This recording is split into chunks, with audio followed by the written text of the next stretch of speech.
Bonsoir, ce soir je fais ma première petite vidéo pour parler de ce que j'ai vécu. J'en ai besoin. Donc je souhaitais vous livrer ce que j'ai vécu, ce qui m'a fait sombrer dans la dépression, ce qui m'a fait être malheureux, ce qui me fait d'ailleurs toujours être malheureux. En 2000, j'avais 8 ans.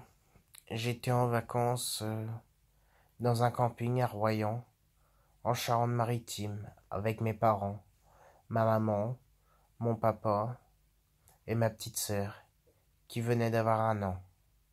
Je me souviens, les vacances se déroulaient à merveille. Nous allions visiter différents endroits.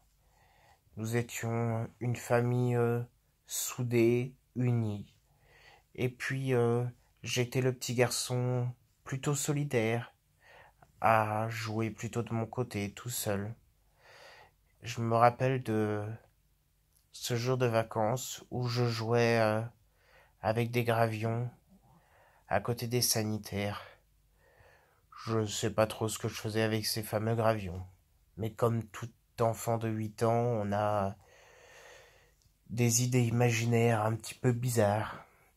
Et puis je me rappelle de cet homme-là, chauve, enfin dégarni, un tout petit peu de cheveux, pas un très grand monsieur, de 40, 45 ans, qui était en vacances avec sa femme et son fils. D'ailleurs, je ne sais pas vraiment si c'était son fils. C'était un garçon d'une quinzaine d'années, très grand, et il ne leur ressemblait vraiment pas beaucoup. J'ai donc vu cet homme à plusieurs reprises dans le camping.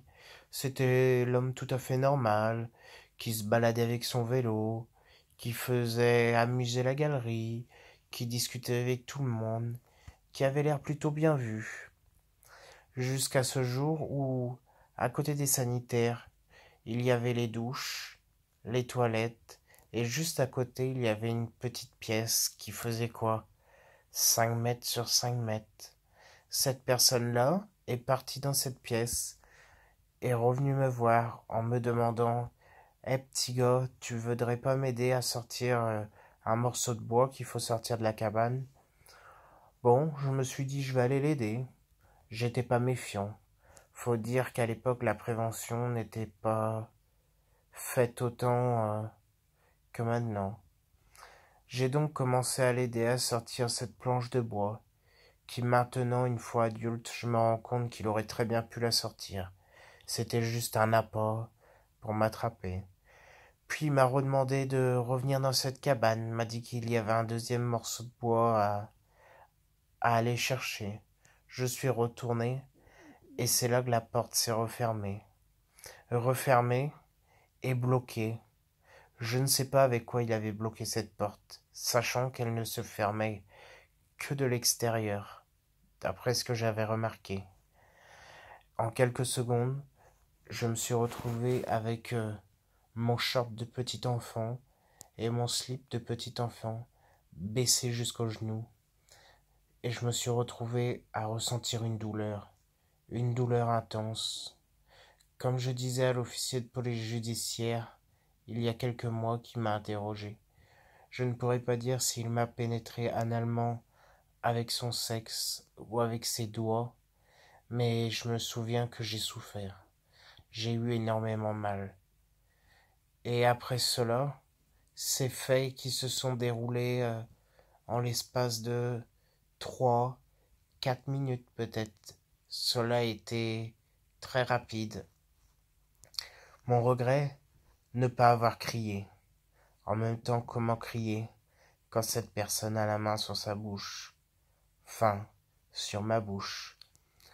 Je me suis ensuite rhabillé, j'ai remonté mon slip, mon caleçon, et cette personne m'a dit seulement: On s'est bien amusé, hein, mais ne m'a pas menacé. Aucune menace de ne rien dire. D'ailleurs, je m'en veux. Si je l'avais dit de suite, les choses auraient peut-être été beaucoup plus simples. Non, Je suis rentré à cette fameuse caravane que mes parents avaient pris en location. Oui, je me rappelle, justement, à quelques mètres des sanitaires. Sur le retour à pied, je n'ai pas pu m'empêcher de rebaisser mon short et mon slip pour faire des selles juste derrière une caravane. Je ne pouvais pas me retenir. C'était plus fort que moi. Je ne savais plus, j'avais plus de fesses. Puis j'ai passé l'après-midi à dormir, allongé sur le fauteuil de la caravane, à m'enfermer sur moi-même. Puis plus rien n'a été pareil. Le sourire de petit garçon que j'avais s'était éteint. J'ai recroisé cette personne à plusieurs reprises dans ce camping, toujours le sourire aux lèvres. Il me regardait avec un petit air narquois. Et puis pourtant, il profitait avec tout le monde. Il était sociable. Je l'ai même vu discuter avec mes parents. C'est ça le pire. Discuter de tout et de rien, de rigoler, de faire de l'humour. L'homme parfait, avec sa femme, son fils. Enfin, l'homme insoupçonné. Je me rappelle, cette personne-là avait une Renault 21 gris, gris métallisé. Et cela était sa caravane personnelle. Puis les vacances se sont déroulées comme, euh, comme elles avaient commencé, mais avec un sourire en moins. Puis nous sommes rentrés en Bretagne. C'est là que j'ai recommencé à mouiller mon lit à 8 ans. À 8 ans pour attirer l'œil sur mes parents, pour essayer de montrer que ça n'allait pas, mais j'arrivais pas à dire pourquoi. On m'a donc envoyé voir un médecin. J'ai subi divers examens médicaux, mais il faut dire que cela était purement psychologique. Et puis je n'ai plus jamais pu avoir de contact avec des hommes. Les relations avec mon père sont devenues très compliquées. Le fait d'avoir une autorité parentale venant d'un homme, je voyais les hommes tous comme des ordures, comme des salopards. Ils avaient détruit ma vie, ils avaient... Je ne sais pas si je pouvais dire à cet âge-là qu'ils avaient détruit ma vie, mais ils m'avaient fait du mal, donc je ne pouvais plus leur faire confiance. Que ce soit à l'école, que ce soit les amis de quartier, enfin bref, la totale. Et puis les années ont passé, je me suis renfermé sur moi-même. J'ai fait des bêtises, plusieurs bêtises. Je volais de l'argent à mes parents. Toujours pareil, pour attirer l'œil sur eux, mais aussi pour acheter des conneries, n'importe quoi. Les années ont continué à passer. Vers l'âge de 15 ans, j'ai pété ce qu'on appelle une pile. J'ai vraiment pété les plombs. Je suis donc parti vivre chez ma tante et chez mon oncle, qui sont des gens vraiment formidables et que je remercie, même si quelquefois on se prend la tête. Ce sont des personnes à l'écoute, sans jugement, et qui essayent de donner des bons conseils. J'ai donc essayé de parler de ces faits-là à ma tante, mais je n'arrivais pas. Celle-ci en a parlé à mes parents, et quand mes parents ont essayé d'aborder le sujet avec moi, je me suis braqué, je me suis mis en colère. J'ai pas voulu leur en parler. Je j'ai continué ma vie. J'ai eu énormément d'échecs scolaires. Je me suis donc, avec mes dépressions, mes envies de mort, je me suis rapproché vers le domaine du funéraire. Le domaine où je voyais la mort tous les jours. Je la côtoyais et celle-ci me raccrochait à la vie. Je me disais que si je me suicidais, ce serait peut-être déjà un soulagement pour mon agresseur, car il serait impuni, mais ce serait aussi de la peine pour ma famille, pour ma maman, pour mon papa, pour ma sœur. Ce serait compliqué. Et puis, il y a quelques mois de ça n'allait vraiment pas. J'ai tenté de mettre fin à mes jours par médicaments. Ce n'était pas la première fois que j'attentais à ma vie. Mais là, c'était parti vraiment très loin. Toute une journée de travail, je me suis enfilé des boîtes et des boîtes et des boîtes de médicaments à gogo, jusqu'à en vomir, à en tomber par terre.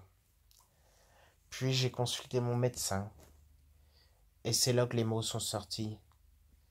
Je l'ai senti à mon écoute, je l'ai senti proche de moi.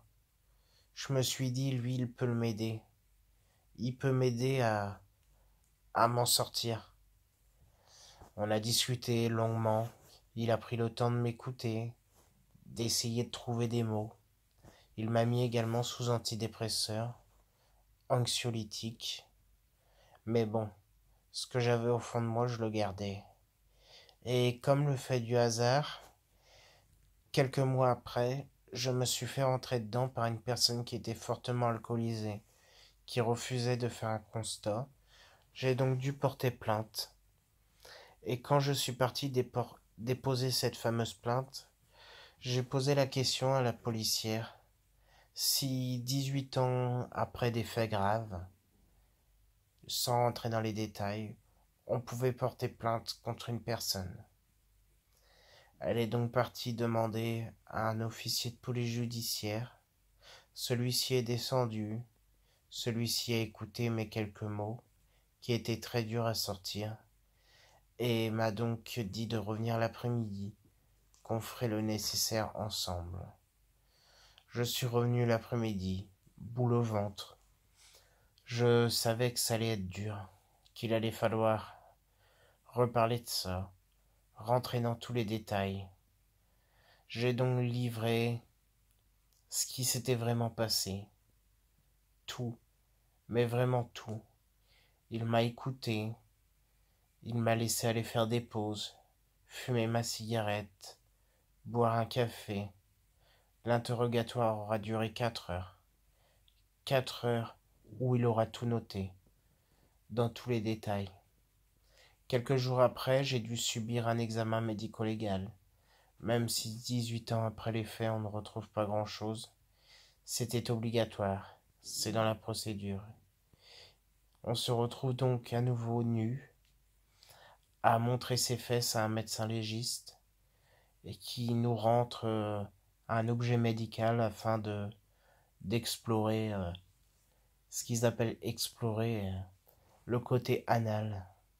Enfin, une épreuve encore insupportable que je n'ai pas pu mener à terme tellement cela a été psychologiquement dur, très dur pour moi. Puis quelques jours après, le temps est venu de rencontrer une psychologue criminologue qui devait faire un rapport sur mon récit. Je lui ai donc tout raconté, ce que j'étais victime, les tentatives de suicide, les scarifications, le problème que j'ai aussi également. Je grandis, j'ai 27 ans à l'heure d'aujourd'hui, et voir par exemple des amis qui ont des enfants et qui les laissent aller jouer dans la cité ou des choses comme ça, je ne peux pas m'empêcher à travers la vitre de surveiller.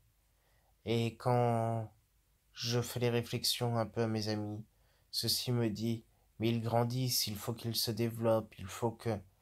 Mais pour moi cela est inconcevable.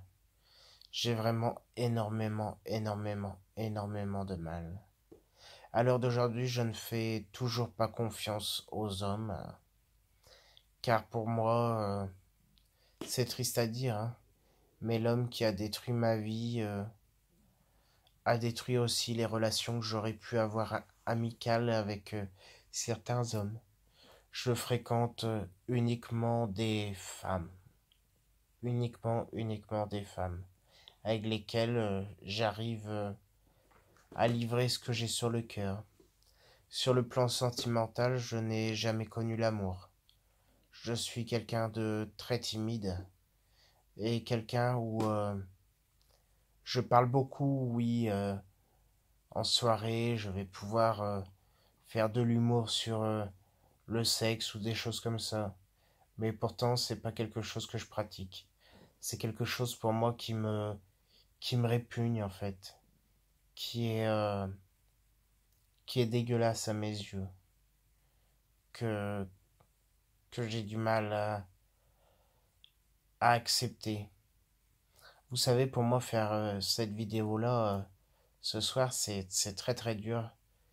En plus, c'est une première. Je n'ai jamais parlé devant une caméra comme ça pour me livrer. Donc pour moi, aucune relation sérieuse avec une femme. Je n'ai eu que des conquêtes d'un soir, où d'ailleurs cela était plutôt bestial, car je ne connais pas ce que c'est la tendresse, ce que c'est d'être tendre, d'avoir des sentiments, de donner de l'amour, du vrai. J'ai du mal à me reconstruire psychologiquement. Tous les jours j'en parle, à l'intérieur de moi-même. Tous les jours je me dis si on pouvait retrouver cette personne-là, si on pouvait. Comme je l'ai dit à l'officier de police judiciaire, je n'attends rien quelque part de la justice. J'attends juste son nom, son prénom, et j'attends de me faire justice moi-même. Comme m'a dit ce fameux policier, avec la violence qu'il a eue envers moi, malheureusement cette personne a dû le faire à d'autres. Mais pour la retrouver, comment faire? L'enquête est donc en cours. Elle continue. Elle a été transmise à la gendarmerie de Royan. Alors moi le problème, c'est que j'ai l'impression que rien n'avance et qu'on ne trouvera jamais aucune piste. J'en profite également pour faire un appel à témoins. S'il y a certaines personnes qui se trouvaient sur Royan en 2000, c'était en août 2000, et qui étaient dans un petit camping familial avec une piscine juste au bord d'une nationale. Je me rappelle, ça circulait énormément et qui aurait pu être victime de ce prédateur ou qui aurait pu avoir des signes alerteurs. Je suis preneur de toute information, car de mon côté, j'essaye aussi de mener mon enquête. Dans un premier temps, une personne avait été mise en cause sans être mise en cause, car elle avait fait des faits similaires, mais il s'est avéré que ça ne correspondait pas du tout à la personne que j'avais vue. C'est sur ces quelques mots que je vais vous laisser. Je ne vous cache pas que malgré mes 27 ans, j'ai beaucoup de mal à grandir. J'ai une part d'enfant qui est restée en moi, une part d'avant mes 8 ans en fait, d'avant ce que j'ai subi. J'en profite également pour vous dire que à l'heure d'aujourd'hui, j'effectue également des babysitting. Pour moi, c'est tellement important d'être en contact d'enfants, de pouvoir leur apprendre que leur corps leur appartient, de les protéger, de jouer avec eux. C'est une façon pour moi de les prévenir. Et d'ailleurs, c'est bien pour ça que j'en profiterai de dire que on ne peut pas dire cette personne, elle est excusable, elle a vécu la même chose dans son enfance. Non, c'est pas vrai. Moi, j'ai vécu ça dans mon enfance et jamais je ne pourrais faire de mal à un enfant. D'ailleurs, mon problème, je pense, c'est d'être trop à l'affût, de surveiller justement trop les enfants, d'être à l'affût qui tombe sur un malade, sur un taré. Je vais même pas dire un malade, car moi je suis malade parce que j'en ai fait une dépression, que j'ai essayé de mettre fin à mes jours plusieurs fois. Mais ces gens-là, ce sont pas des malades, ce sont des criminels. C'est tout ce que j'ai à dire. Je vous invite également, si vous le souhaitez, à rejoindre sur Facebook et sur Internet. Vous trouverez en tapant Touche pas à mon enfance. C'est l'association que Michel a créée. Michel qui a été une victime aussi. Elle vous l'expliquera d'elle-même, c'est pas à moi d'expliquer. Mais c'est un groupe où tout le monde est solidaire et on peut discuter sans tabou. En tant que victime, on est vraiment écouté, on se sent vraiment utile. Et Michel est une personne formidable avec qui j'ai raconté mon histoire pendant pas loin d'1h40 au téléphone, car nous n'habitons pas à côté malheureusement. J'envisage également d'effectuer de la prévention chez les enfants, mais aussi chez les parents, car il y a des signes alerteurs quand cela va mal, et si je peux donner quelques conseils, ce sera fait avec le cœur. Voilà, j'espère que cette vidéo n'aura pas été trop saoulante. C'est la première vidéo que je fais. J'ai essayé de faire au mieux. N'hésitez pas à laisser un petit commentaire, à me contacter si vous avez besoin d'infos, si cela ne va pas spécialement bien. Je suis à votre écoute. Je suis disponible pratiquement 24 heures sur 24 étant donné que je dors très très très mal la nuit. Et désolé pour la qualité vidéo, parce que j'ai pas du matériel professionnel. Voilà, je vous remercie beaucoup. Prenez soin de vous, prenez soin de vos enfants, soyez vigilants. Et puis regardez-moi, j'ai porté plainte 18 ans après les faits. Il n'est jamais trop tard. Parlez, ça vous fera du bien. Je ne vais pas dire que ça va vous faire aller mieux, mais vous serez libéré d'un poids, vous aurez été écouté, vous saurez qu'une démarche est en cours.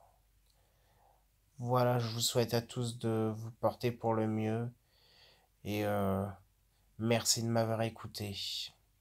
Au revoir tout le monde.